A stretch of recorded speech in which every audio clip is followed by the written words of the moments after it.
Hey everyone, welcome back to the Harbinger VC podcast. Today we have joining us Joe Phua, who is non-executive chairman of 17 Live Inc., a company he co-founded and ran as CEO until June 2020, earlier this year. 17 Live operates the largest live streaming platform in Asia outside of China, with over 50 million global users, led by its flagship app 17 Live, as well as Mimi Live and live stream e-commerce solutions HandsUP and FBBuy. Today, Joe shares with us his fascinating story from selling watches in China to building Paktor, Tinder of Southeast Asia, and eventually merging it with 17 Media, resulting in one of the few and most notable internet unicorns that grew out of Taiwan and Japan. Joe discusses the operational challenges of running an online dating and live stream business, a fundraise strategy unique to Southeast Asia, and the importance of product market fit and execution. He also shares his approach to growth, both in terms of M&A as well as market entry. Hope you guys enjoy. Hi, Joe. Thanks so much for joining the Harbinger podcast.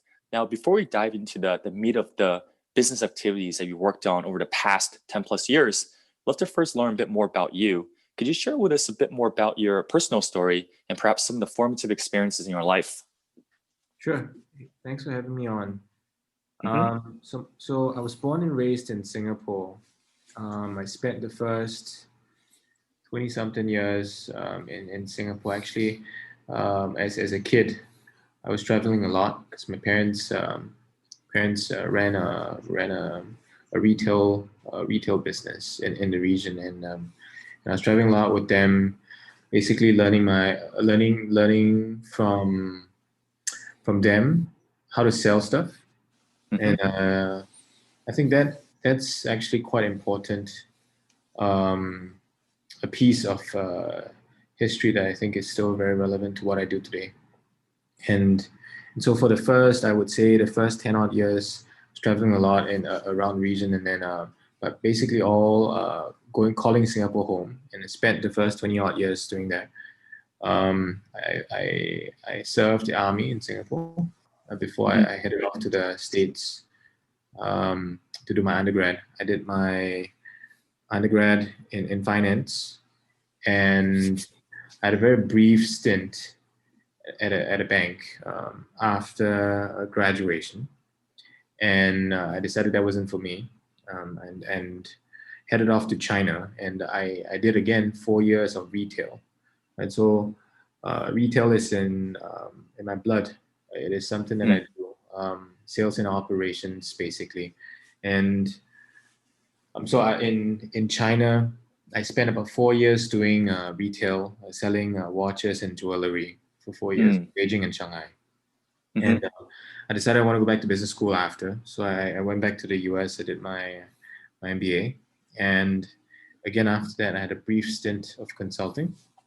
And after which I started my company. I guess what was interesting about how I started a company is that I was dumped by my ex-girlfriend of a very long-term relationship, and that was when I was in Chicago. Tinder had just come around then. It was back in 2012, 2013, and I was having a lot of fun on Tinder, and I realized that there wasn't a similar product in Southeast Asia, and I wanted to create one to help serve myself basically. That was the goal. It wasn't meant to be a product that I would build out as a business or anything. It was basically a tool for myself, and that's the genesis of the business.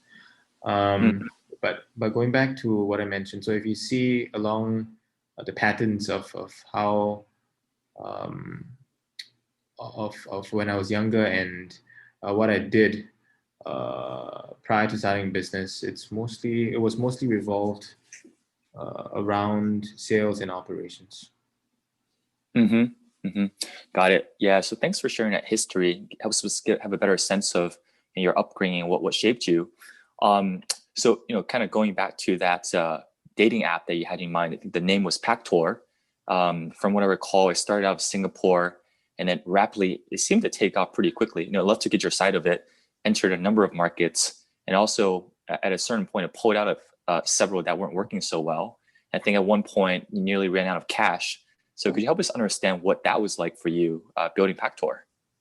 Yes. So Paktor means go on a date in Cantonese, right? And I raised a round of family and friends funding back in it was May of 2013, just when I started the company. So the company was started on the 6th of May 2013, and raised my family friends round, ran the company.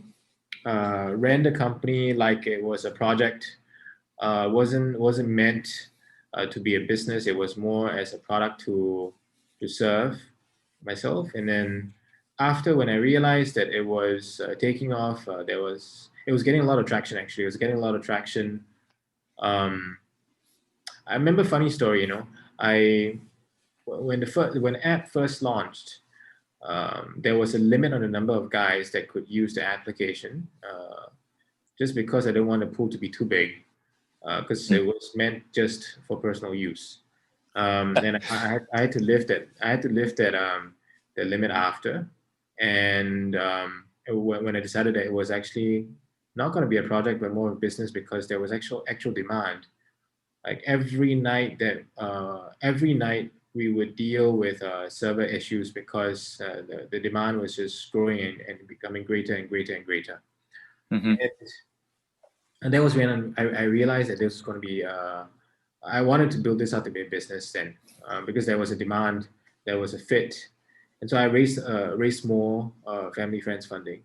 And yeah, I hadn't run a full business at a point in time, or full P&L. And so I guess inexperience got in the way. I hired too quickly, hired too much too quickly, and didn't really build out a monetization model. It was more about, well, how do I get more users at lower cost? How can we expand faster? And as you correctly mentioned, we expanded across 11 different markets, and very quickly ran out of money. I think by the end of December of 2013, we were almost out of money. Had to lay off I think about 70% of the team, and reduce our market coverage from 11 to just 4 key markets. And the next, 2014 was a grind. Actually, every year since has been a grind, right? So 2013 was more like the honeymoon period. And in 2014, things got real, and you start to pinch on every single cent. Yeah. Got it. Already. Well, so I mean, sounds like very scrappy days building your first startup. So what did it take to right the ship, whether from a funding perspective, in terms of any other kind of operational tweaks that you made? What did it take to kind of keep it going and grow it further? Right. So I guess this is where my past experiences kicked in, right? Those instincts kicked in. And in 2014, while trying to reduce burn and develop a monetization model around it, I raised 2 rounds. So I raised a round of seed funding from 2 angels, and I raised our first institutional round. And that's when I started to hone my ability to raise capital. I think that's important, because one of the key factors that allowed us to outperform was the support of our investors, and the ability to expand quickly into markets while figuring things out. So that's not the most capital efficient way to do things, but it allowed us a lot more time. It allowed us a lot more leeway to make mistakes and learn along the way.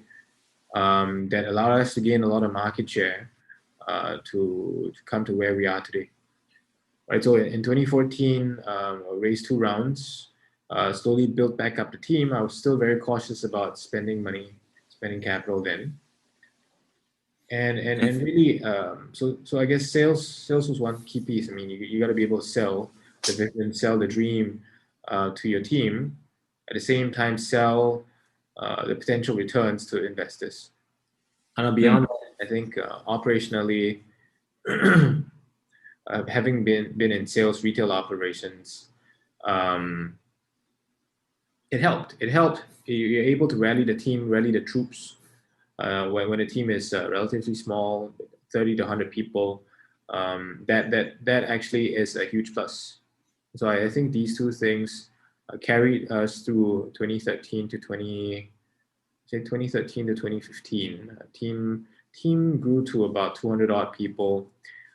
We stuck to the four markets. We developed monetization around it. I believe in 2015 we did a couple of $1 million in revenues. I mean, we were still losing money, but we were getting somewhere. And in 2015, by 2015, I had raised another 3 rounds.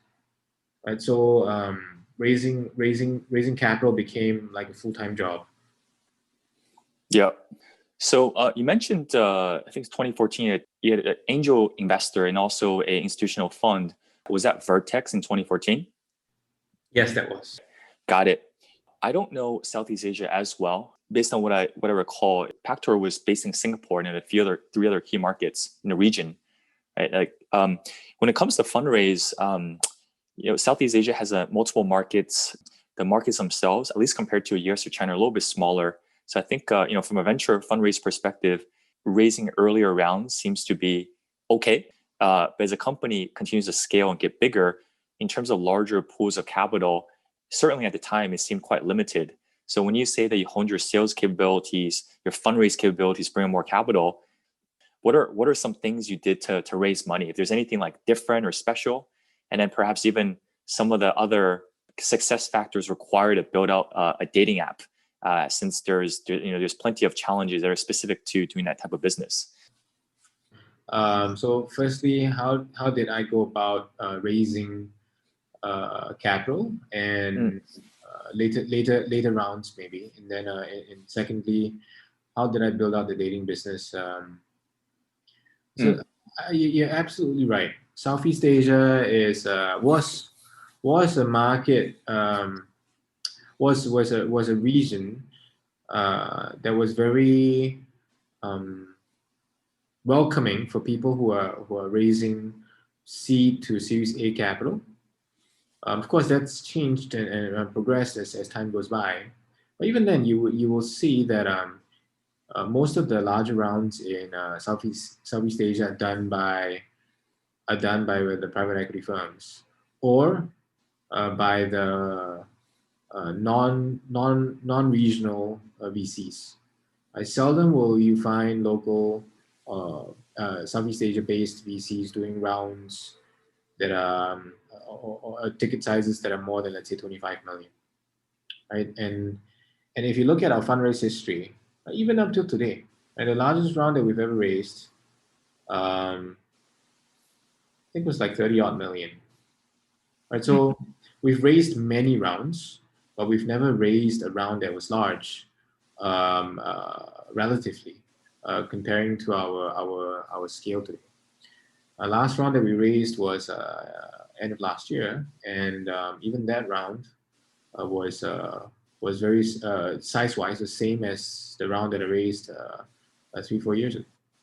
And so I think size is always going to be a matter, no matter what the valuation is, just by the construct of the region and the industry that you're in, of course. And so there are some industries, obviously, and in the right markets, will naturally need larger rounds, and then you will have investors of different types taking on ticket sizes that are much larger. But for the dating space, that wasn't the case. In terms of how do we go about doing things then, right? So you just raise less, but you raise more often, right? And you keep investors close, even those who don't invest in you, and you keep them updated. And as they see that you can constantly hit your projections, investors get swayed over. And I think what's extremely crucial is getting a very core support base of investors who believe in you, who themselves have a very good reputation and a very good track record. Right now, these investors then become the pillar of your vision. These investors become the pillar of your pitch. And then it helps bring on new investors. And it helps because they have the reach to get to the right investors. So I think that's, I mean, there isn't one key thing that helped fundraising, but I would say the confluence of all the above. In terms of dating per se, I think the dating space is one that is big, but at the same time, it's also one that's small. It's large in terms of market size. It's small in terms of the number of key players plying in this trade. It's a very difficult business to be in. But if you do well, it's a great business to be in. Why do I say it's a difficult business to be in? I mean, your goal is, your KPI as a product is to be able to match users up. But technically, when after you've matched users up, they leave, right? So your success ends up reducing your product's retention, right? So that in itself results in an LTV that of users that is limited. What this means is you have to be extremely efficient in your operations from a unit perspective, and you have to have sufficient scale. And that's why it's very challenging for players who are in smaller markets to succeed, because you just don't have enough scale. Like for example, a team of let's say 10 people may be needed. It doesn't matter if you're in Singapore, it doesn't matter if you're in China, it doesn't matter if in the US, you still need 10 people to build a dating product. It doesn't mean that if you're in the US, you need like 100 people. No, it's the same core crew that you need. And so the size of the market is extremely, extremely important in businesses where you have much higher margins, when you have a more natural product market fit. It's easier. But in dating, it's not as such. And that's why the pool of players who have been successful remains very limited. And so it's small in that you know everybody. And you basically get to know this industry very in a lot of detail once you get into it. And that was something that I constantly did. Right? So I dug deep into the industry. I dug deep into the metrics. I dug deep into basically anything and everything about dating. You could ask, and there was a point in time during my journey as running the dating business, I could pretty much say that there weren't possibly not more than 10 people in the world that knew more than I did. Yeah.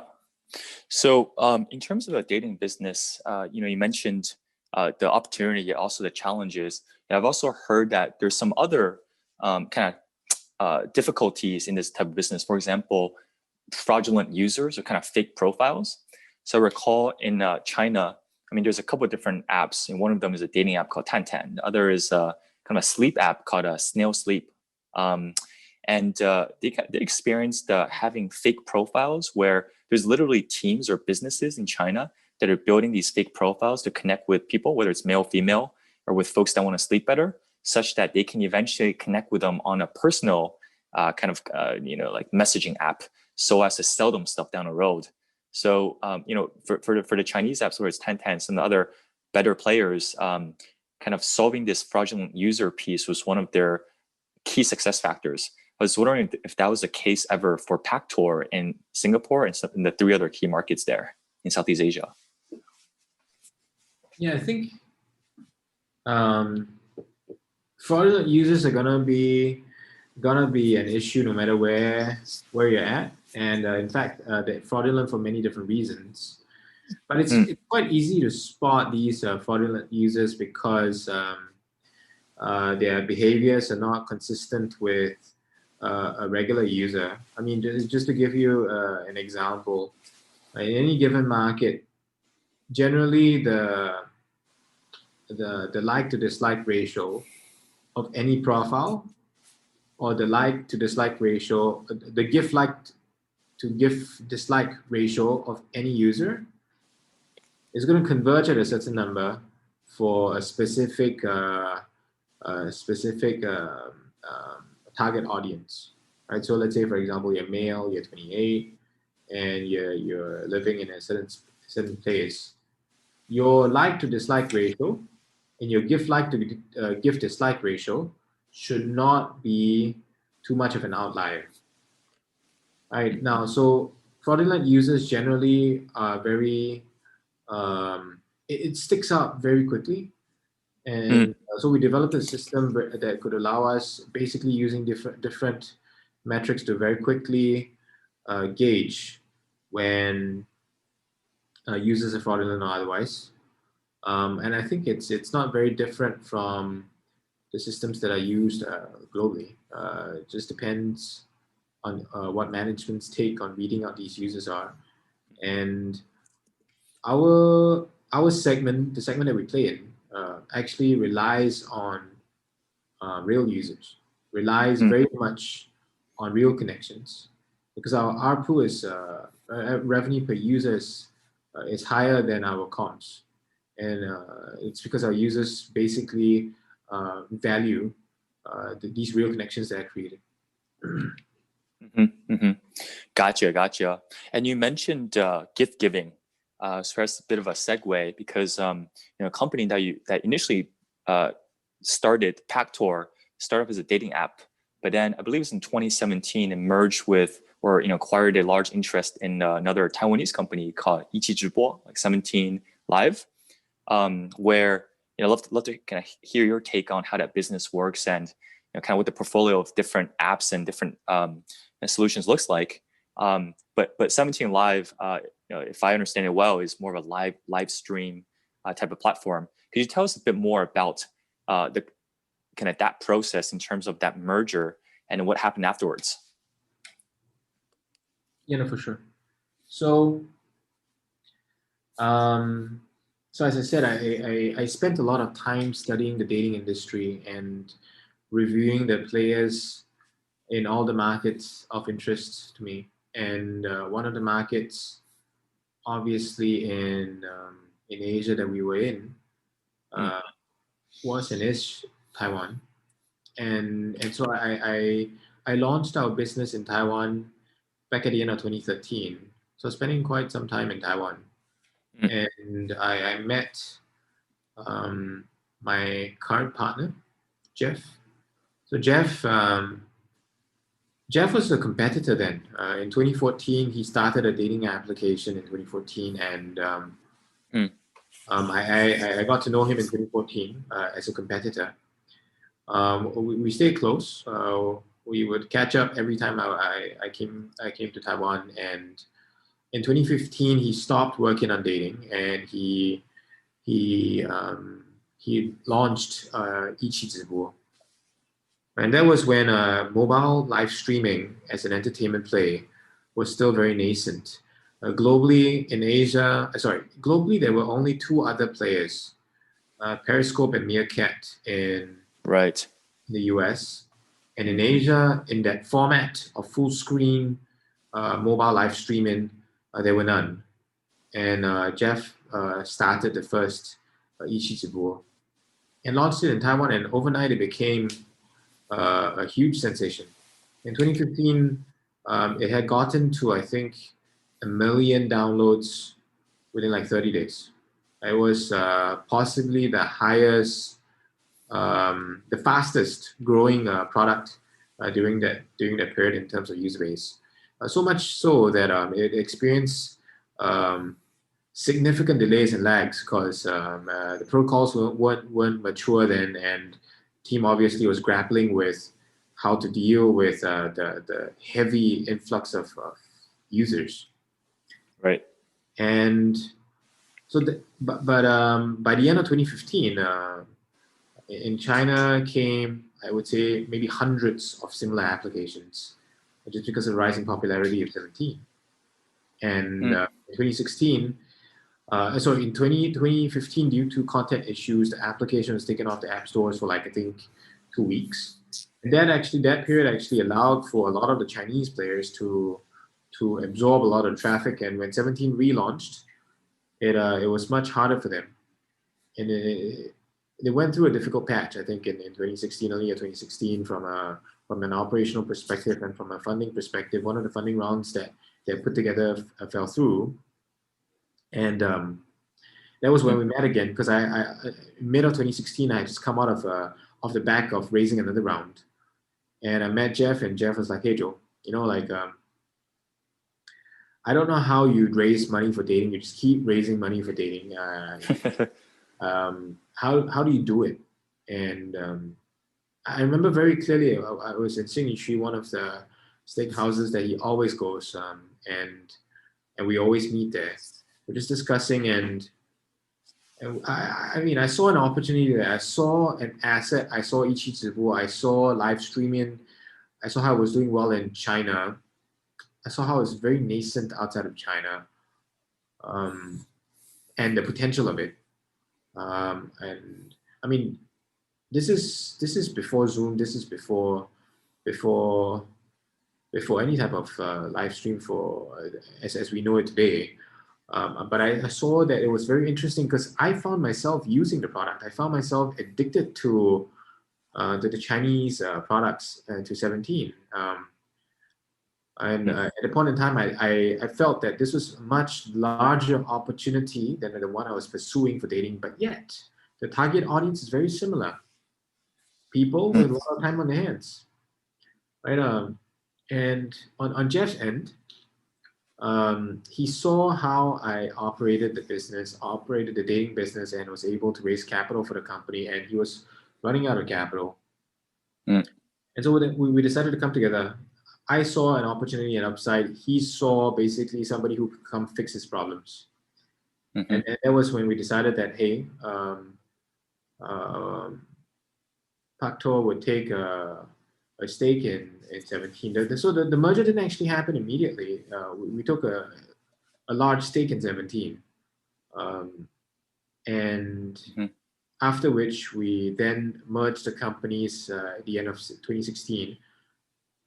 Because in 2016 of September 2016, we did a deal to take a controlling stake in 17. And quickly after, we decided that the best thing was to merge, because the 17 was growing very, very quickly. I was working on 17 for 3 months, and I think the inherent nature of the business and the potential of it was there, and we just needed somebody to unlock it. And in Q4 of 2016, basically we 4x the business in just 3 months, and we quickly realized that we needed to merge the businesses together. If not, it would be extremely challenging to run the businesses after. We merged it in 2016, and just give you a sense of the growth. These are all public numbers, of course. In 2016, combined, I think we did about $5 million US dollars in revenues. In 2017, we did 90, and in 2018, we were on track to 175, 180. Right, so the scale quickly tipped, and it was 90% live streaming. Yeah. And live stream. So I think most of our audience at this point knows what live stream is, especially given that some of the live streaming is coming back in the US, both in terms of enjoying the content, but also some live stream e-commerce models. But to your point, in terms of you mentioned like 90% of the business was live stream. So like, was the business model essentially around the audience members kind of gifting virtual currency to some of the broadcasters, and you guys take a cut off of that? Yeah. So If you this stems from why Jeff started the business. So Jeff has been in the music industry for the last 30 years. Right? Mhm. He's been a content creator since the 90s. He was part of this group called the LA Boys. And Yes. it was quite a popular boy group, rap group, back in the 90s. So he would like me to believe. I think it is. And he constantly reminds me how when he would walk into stadiums and people would cry. And I don't know how much scream and cry. I don't know how much of that to believe. And he says he did it in Singapore. Again, I don't know how much of that to believe. But anyways, he was a content creator for the last 30 odd years. Jokes aside, he was a great content creator, and he had seen firsthand how artists, creators were getting ripped off by middlemen. For every dollar that is paid by the consumer, be it CDs or records or any type of merchandise, the artist basically sees very little of it. You'd be lucky to see 10 cents. I remember when he started, he mentioned he was getting 1 cent on the dollar. And then, of course, went built up. But even then, it was no more than I think 10, 15 cents on the dollar. And so of course he left the industry, and he left. Well, LA Boys, I mean, they're still around, but he stopped creating music to the pace that he was doing it, and he started an agency to create music for other artists, and he had his own label. And so when he started 17, the concept and the mission, the goal was very, very simple. It was to basically create a platform where artists could cut out all the middlemen, work directly with the platform, and make a living out of creating content, creating music content, creating dance content, creating visual content, creating all types of different content, just live content, right? And so yes, the business model is very much similar to what you mentioned. Users or fans basically gift virtual items, and artists who create the content get a cut of it, and the platform, after taking costs off, get a cut of it. Got it. Makes sense. And it sounds like almost like a precursor to what you see in the US that's very popular these days. I can't ever pronounce this right, like Patreon, or basically celebrities. You have content creators that are sharing their works online and having kind of these fans who become sponsors of their content, just kind of paying them on a monthly basis. So it's really interesting to see these models kind of come out, work out to an extent, disappear, come back. Because kind of take another step back, you mentioned Periscope and Meerkat. I noticed that, I mean, they were super popular in 2014, kind of died down in the US for a while. I think Periscope just shut down earlier this week. And then you had the live video launch in Asia. So I didn't realize that it was 17 Live first. I certainly noticed a lot of these, the hundreds of apps that you referred to in China kind of taking off. And then even there, a lot of the ones that were popular in the early days eventually died out. And now you have Kuaishou and Douyin, which are under ByteDance. But anyhow, kind of back to the company that you built up with Jeff. So have a better sense of how it works and how it monetizes. I also noticed that you seem to have had a M&A type strategy where you acquired a few other dating apps, live video apps, and even kind of live video e-commerce. Could you talk us through some of that thinking? Yeah, so I think it's extremely difficult to find product market fit. It's extremely difficult to find true innovation. In fact, maybe it's not difficult. It's just that all the ideas out there have already been thought of, and it's all about execution. I'm a firm believer in execution trumps idea. A firm believer in operations is king, and it's why I always felt it was easier to acquire. Right? If you can acquire a player that is doing well already in a market that you're not in yet, it's going to be more cost efficient for you to acquire, of course, if you get it at the right price. And that's why you're right. So I've run the company for the last 7-8 years, and I've acquired more than 8 companies since. So more than one M&A a year of dating companies, live stream related companies, and whatnot. So I think it's much easier to acquire companies, to get a foothold, than build it yourself. And that's actually something I think we might talk about later, but it's also important to how I think about things today. Instead of building something new, right? Take what is doing well, has potential, and expand on the fundamentals that they have already built. Yes. Yeah, we should definitely talk through some of that when we talk about more of what you're working on today. Just another question around that piece. So, well,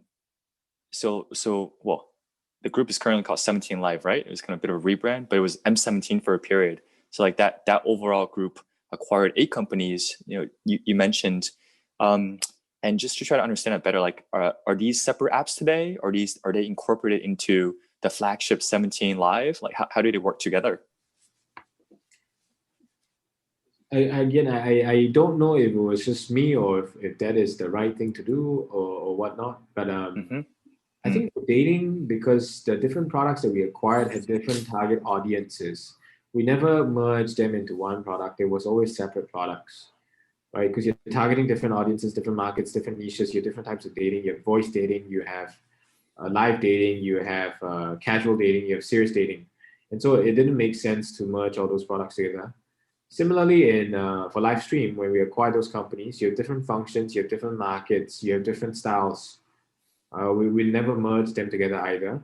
Was this a conscious decision? I think, yes, it was conscious to a certain extent. And did we discuss it? Yes. And I think another underlying reason as to why we didn't merge the products together is because I think it's very difficult to merge teams and cultures. You will have clashes. Even within the same team, you're gonna have problems. Much less cross teams or cross companies. It's extremely challenging. And when you're trying to optimize for speed, optimize for growth, it's not in the best interest to try to merge cultures together right from the onset, and then inertia sets in after. It just becomes too much of a hassle to merge the teams together.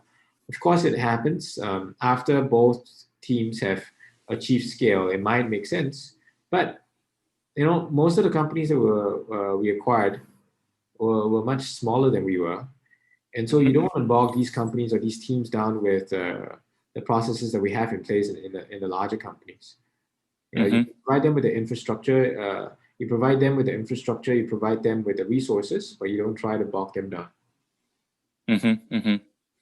Gotcha. Yeah, that's really interesting. I didn't realize there was kind of separate apps, but that approach does seem to make sense. And perhaps one more thing about 17 Live and kind of how you've expanded it and developed it over time is around the kind of market entry.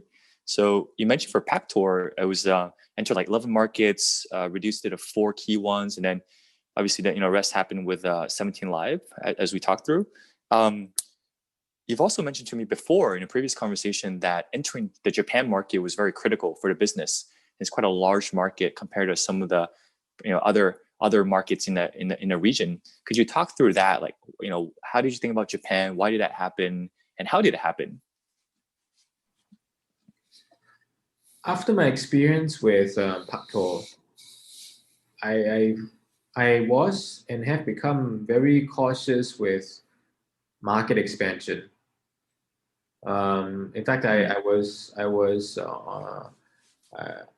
hosting a fireside chat yesterday, and one of the thoughts that I raised was around this. And so I do not believe that you should expand outside of your market, of your home market, until you've cornered it.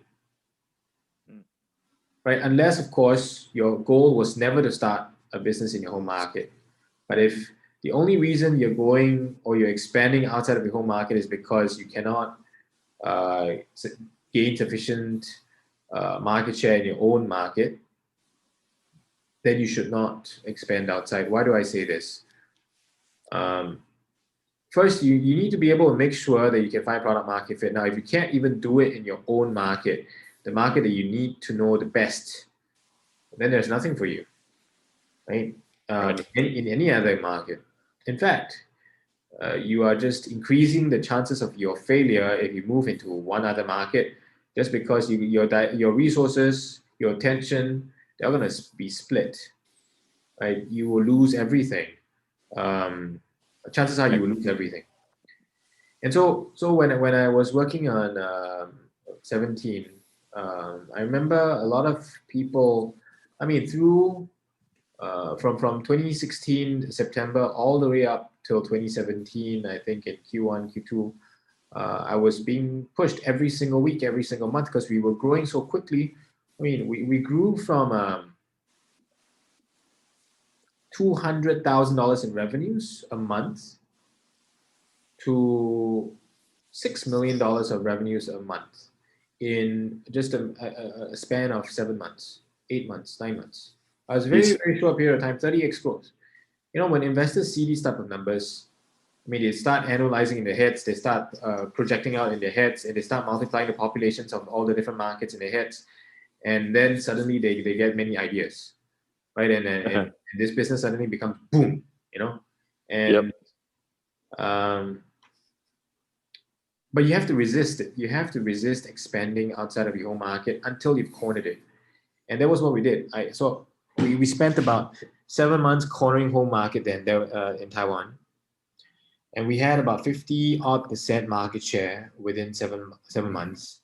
And that was when I felt sufficiently comfortable to go look for a new market. And the new market here is Japan. And how it was like, that was actually my third try at Japan. The first 2 tries were in dating, and I failed. First 2 times. So I knew that I didn't know the market. I also knew that it was going to be extremely challenging, and we needed a local partner. We ended up working with one of our largest investors, Infinity Venture Partners, and one of their founding partners, Hiro, who is also our current CEO. I joined and came on board as our Japanese CEO then, CEO of the Japanese market, and he built the team from scratch. We relayed the fundamentals of the business. We relayed our operations, passed on our systems and whatnot, and worked with him to build out the content strategy. And Hiro took it from there and basically built out the Japan market for us. And today it is our largest market. Yeah, that's it's very very good advice to budding entrepreneurs to focus before expanding. In terms of the Japanese market, so I haven't spent much time there. But in terms of the 17 Live app and like the solution you provide there, is it comparable to the ones that you have in Taiwan, or are there any kind of localization requirements there in Japan? Some localization, but mostly the same. The product here in live stream is actually not the app. The app in itself is commoditized. The technology of live stream is commoditized. Anybody and everyone today can just build a live stream application in a month. There's so many modules out there you can plug and play. Right. So the product here that we're selling is actually the content, the entertainment behind it. Yes. And so from a product perspective, it's not very different. But from a content perspective, it's very different, of course. Got it. Now, what's the paying behavior like in Japan in terms of the reception of the entertainment content, or potentially even the e-commerce that's done by live video? I would say live entertainment, the behavior of users, it's quite similar across the world. Right? Of course, different markets have different conversion rates. and different revenue per user.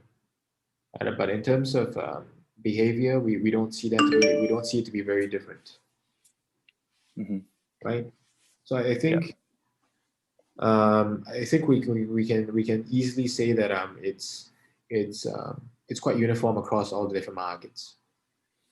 But in terms of live commerce, I think live commerce is still very nascent, especially outside of China. It is super nascent.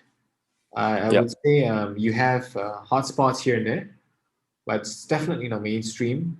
Not like how things are in China. In fact, I think this is a behavior that would take a much longer. There's going to be a much longer gestation period for this. Same in Japan, as with in most of the other markets that I see today. Yeah.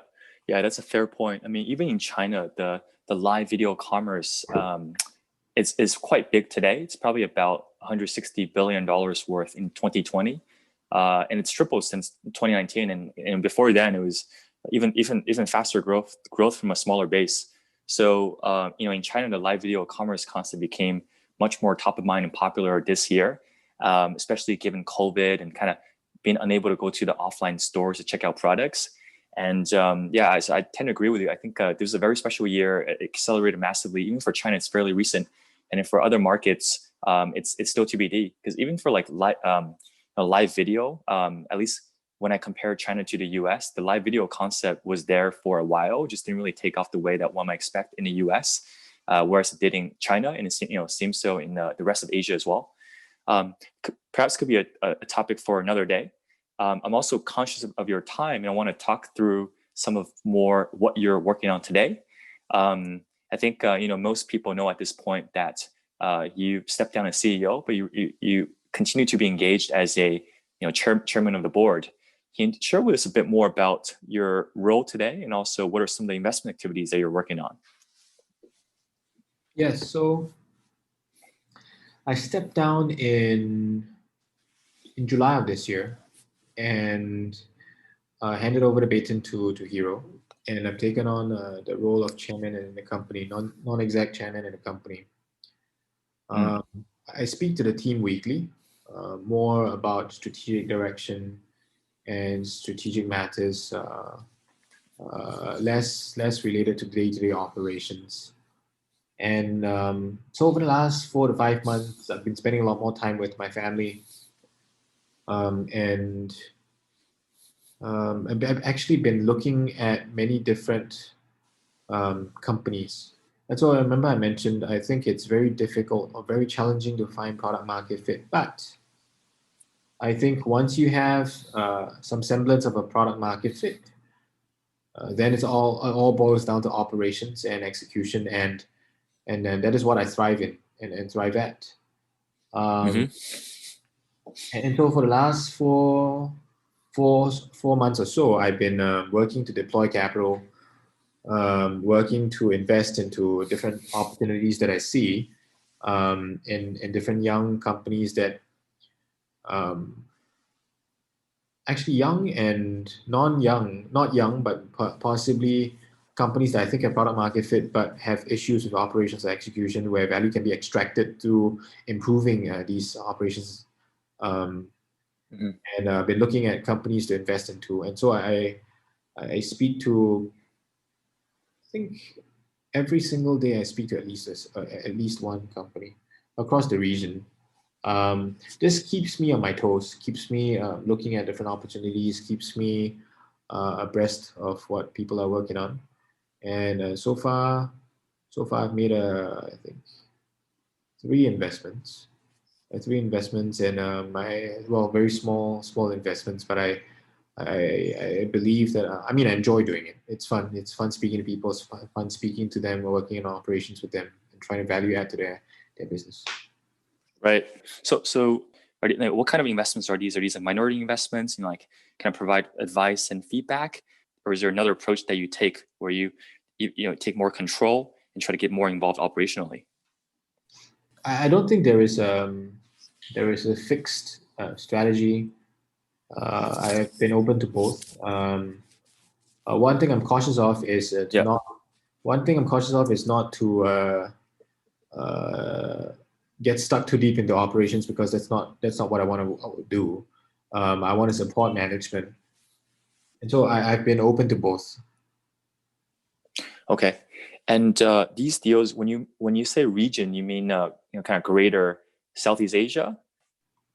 I look at businesses globally. There isn't a specific region that I focus on. I'm agnostic in that sense, but naturally, because of where I am, the companies I'm fed are more focused around where I'm physically based. So, of course, given the current COVID situations, I've been stuck in Taiwan for the almost last year, and so I see a lot of Taiwanese companies, but also at the same time, I see a lot of Southeast Asian companies. I have feeders from the region as well, to look at deal flow. Right. But I'm I'm market agnostic. Right. Okay.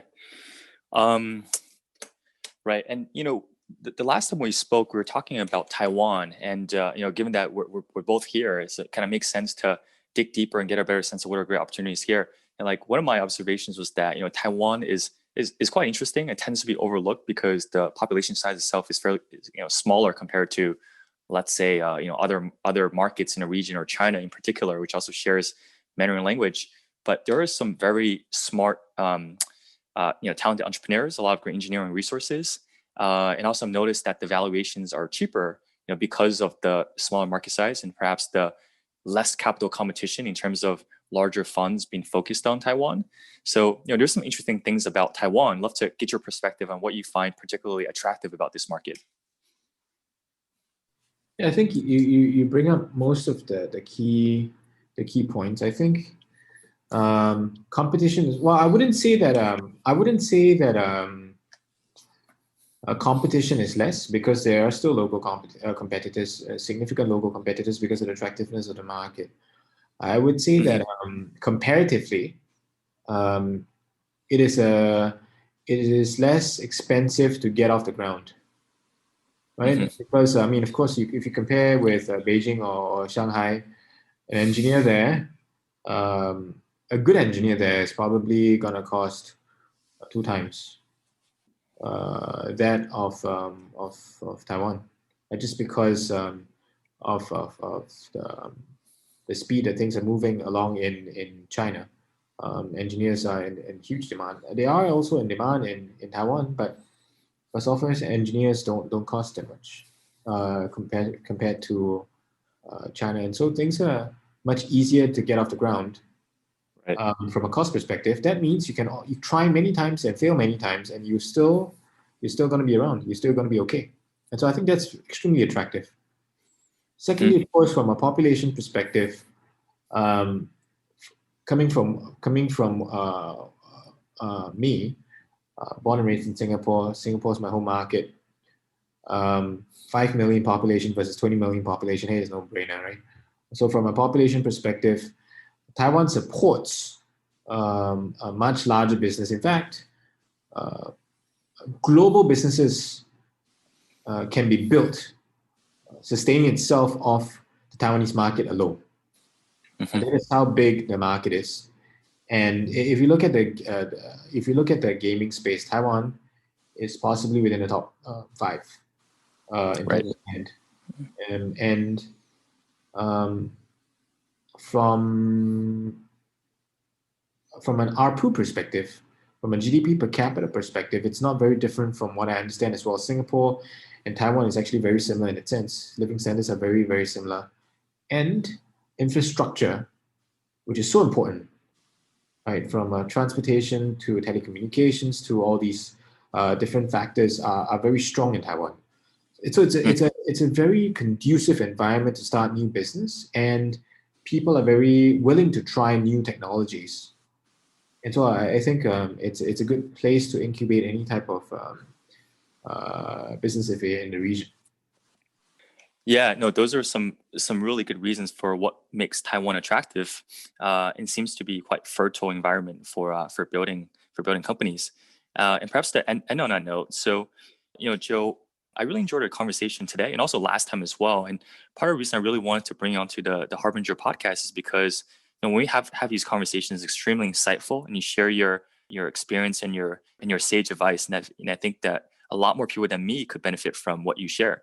Another reason why I want to talk to you was because you're not just a successful entrepreneur and investor, and but you have a lot of heart. And I read some of your Medium posts and some of the just kind of like the lessons you share with other entrepreneurs and other people.